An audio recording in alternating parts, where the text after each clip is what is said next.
Hey folks, how's it going? It's time for my September wrap-up. In November? What? I know, I'm a wee bit behind. It's time to catch up. So, September 2025, here's what I read.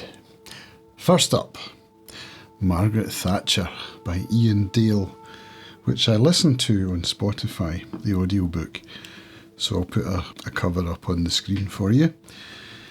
Ian Dale, I hadn't heard of him before, but it turns out he's quite a well-known political pundit. And I heard him on the Trigonometry podcast when Constantine and Francis interviewed him just after his book launch. And he spoke about the intended audience for his book, which is young people, young generations who are not aware of Thatcher's legacy.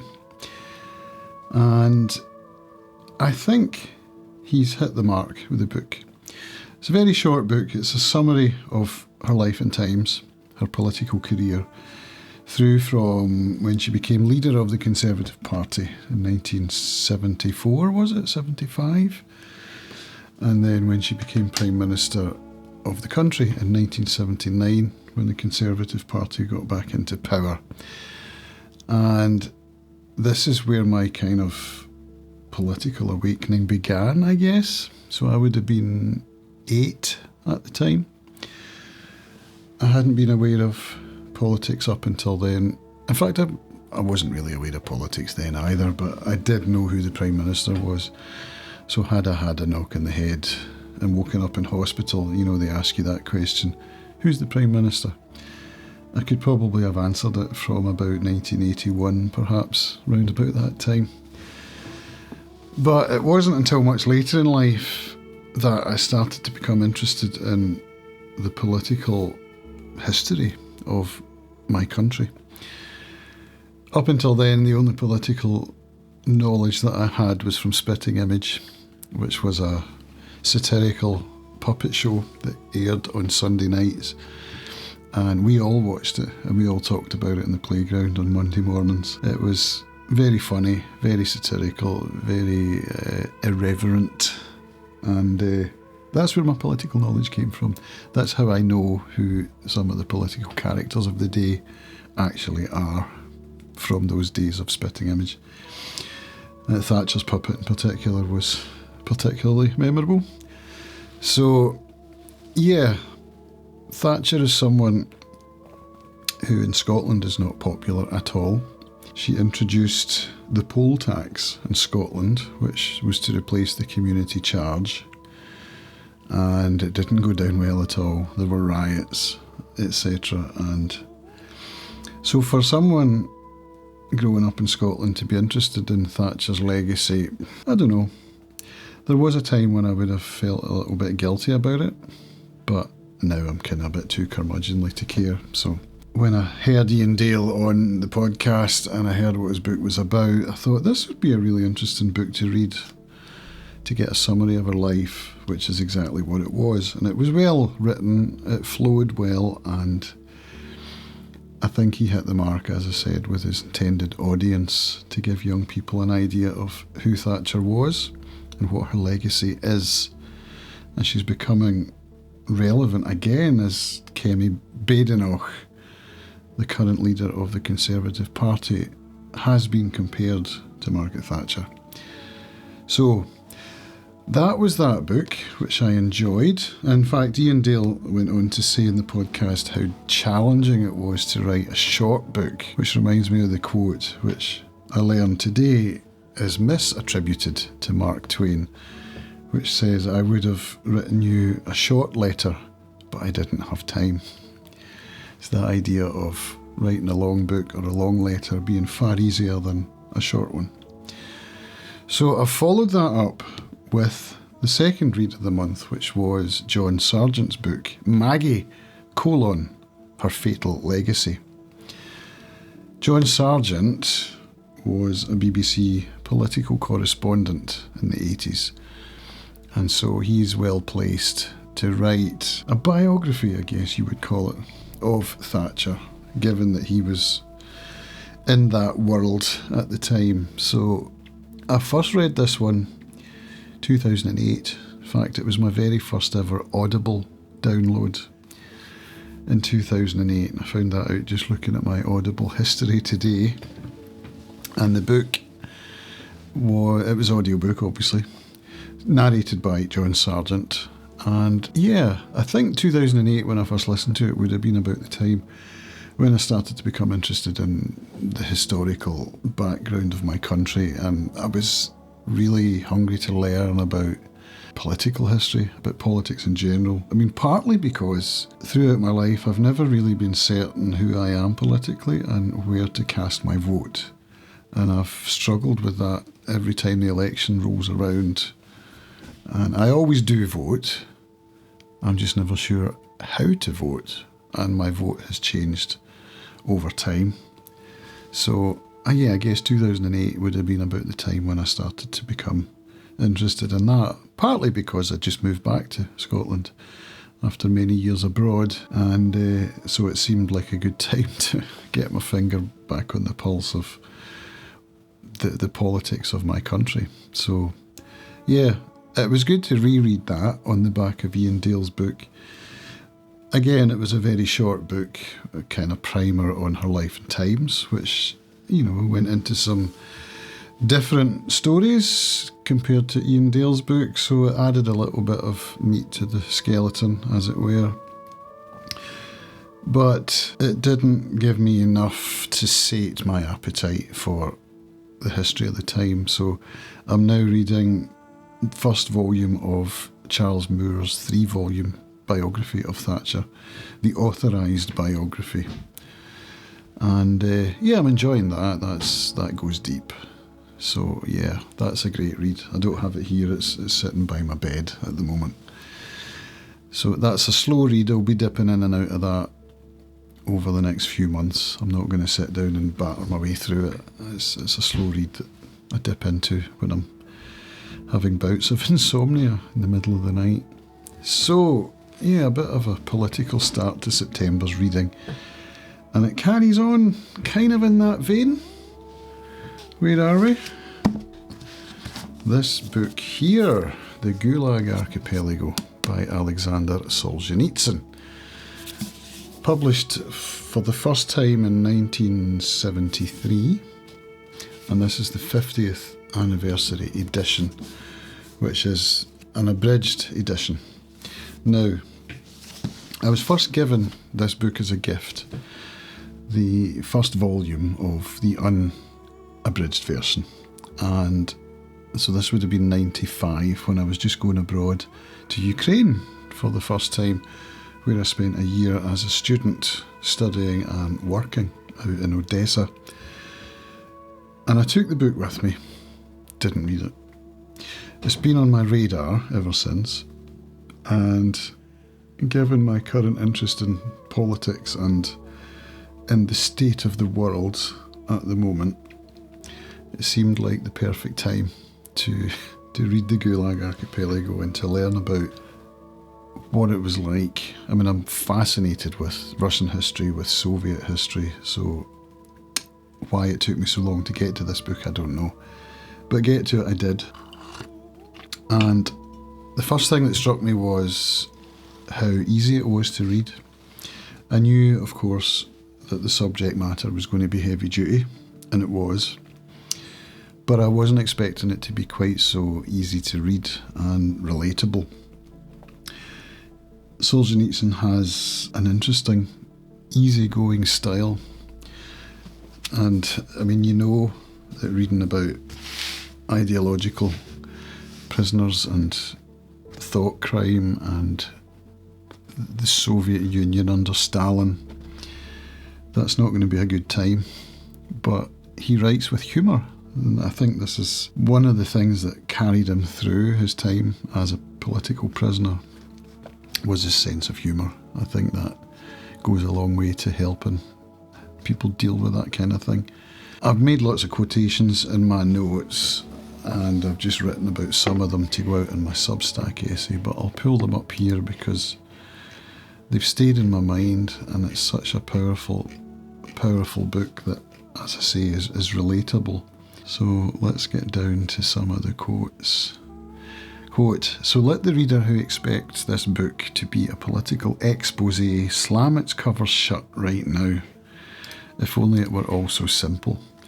If only there were evil people somewhere insidiously committing evil deeds, and it were necessary only to separate them from the rest of us and destroy them. But the line dividing good and evil cuts through the heart of every human being. And who is willing to destroy a piece of his own heart?" So I think this is perhaps the most famous line from the book.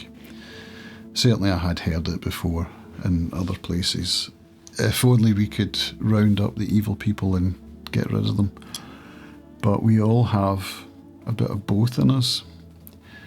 There's a line that runs through the heart of every man. So, yeah, what do you do? From good to evil is one quaver, says the proverb, and correspondingly from evil to good. So, and just how are we to understand that as the act of the evildoer? What sort of behaviour is it? Do such people really exist? And then he goes on to talk about ideology. He's quoting Macbeth.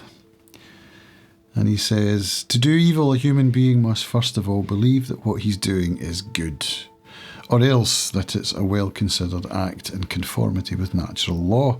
Fortunately, it is in the nature of the human being to seek a justification for his actions. Ideology, that is what gives evildoing its long-sought justification and gives the evildoer the necessary steadfastness and determination." Ideology. I feel that this is a book that everyone should read, at least the abridged version, because it teaches us so much about what can happen when we go too far. And we are going too far right now, I would say, in our country, with non-crime hate incidents, people being arrested and jailed for things that they say. Freedom of speech is under attack. We've got two-tier policing. We've got a Labour Party in government who seems hell-bent on building up the ideological base of the country. I don't know, it's scary. And I see it in the Gulag Archipelago. I've always seen it in Stalinist Russia and in novels like 1984, which many of us have read and know of. Even if we haven't read it, we've all heard of thought crimes, we've all heard of the Ministry of Truth, these ideas from Orwell. We know the phrase Orwellian to describe a dystopia. So how are we letting it happen again, you know? So that's kind of my political rant, and I think it's backed up by what Solzhenitsyn has to say, and the fact that he was brave enough to hide himself away and write this book, which he knew was a dangerous thing to do that could cost him his life quite easily, along with the day in the life of Ivan Denisovich, which is I haven't read that one, but I will. And it's all about a man in a gulag, a kind of diary style. So yeah, this was an important work of its time and equally important today, which I believe would be why the 50th anniversary edition's coming out, and we've got people like Jordan Peterson giving the foreword of another edition. This one has a foreword from Solzhenitsyn's widow, Natalia Solzhenitsyn. And there's an introduction by Edward E. Erickson Jr., whose obituary I've just brought up to read, because it sounds like he was an interesting dude. So, 5 stars, very important book. Please go and read it if you haven't already. Right, there we go. Another heavy one, kind of. Political, Russian, Ukrainian, Bulgakov, the White Guard. So, this was one that I did for a read-along on my channel. You might know already that I've been running a read-along through October to take people through this novel. I read it for the first time in September, despite having had it on my shelf for over 30 years.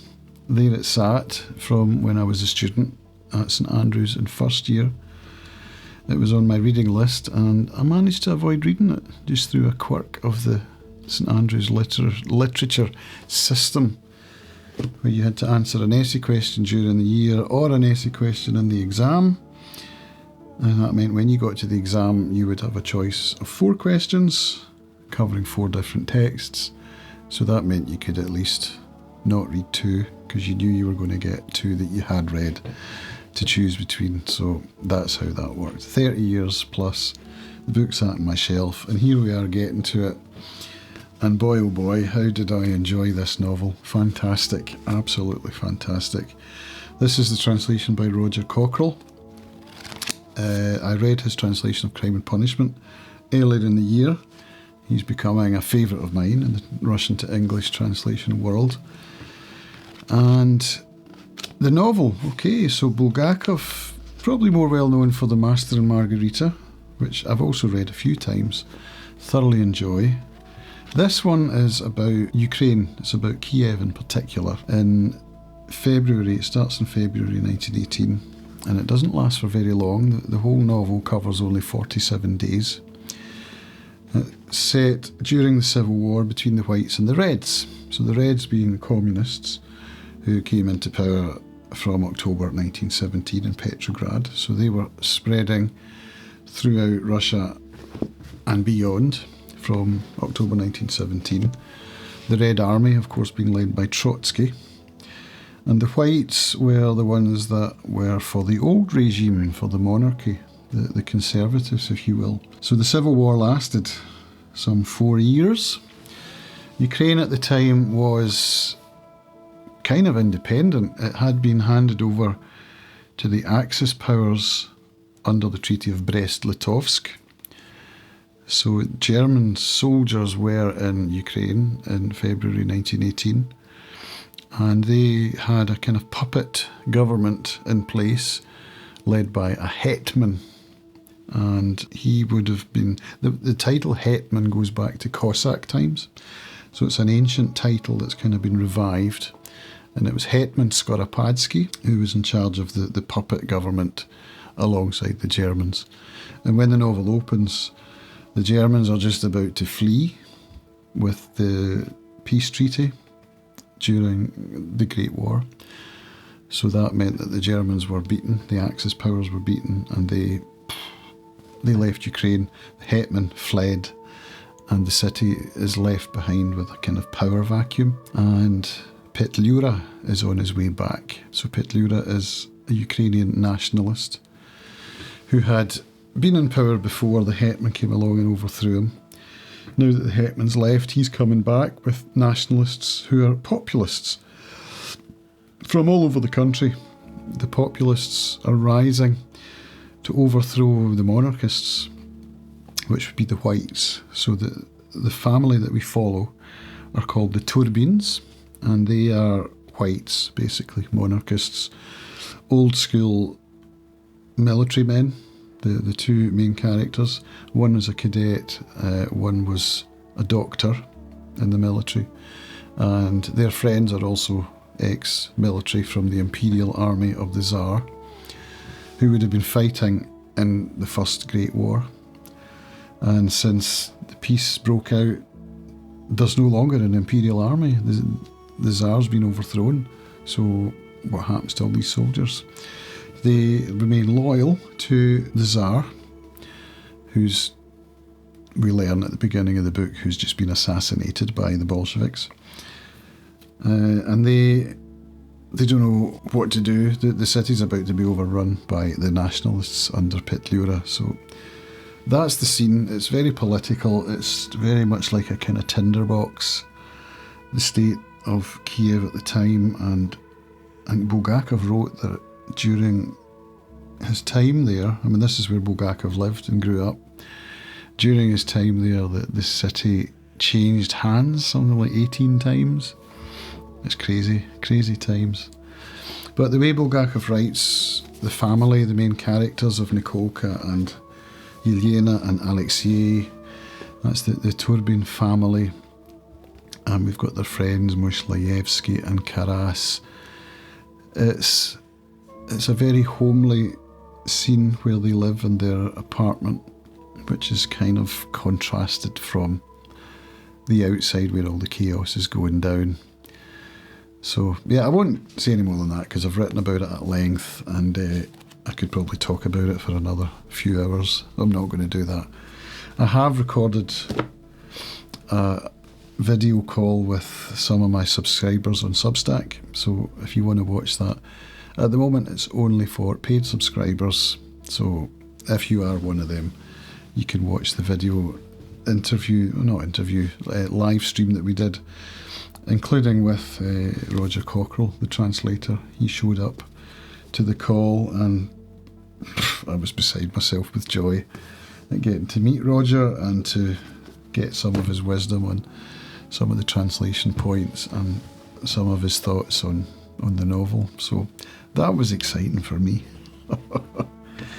Right, politics behind.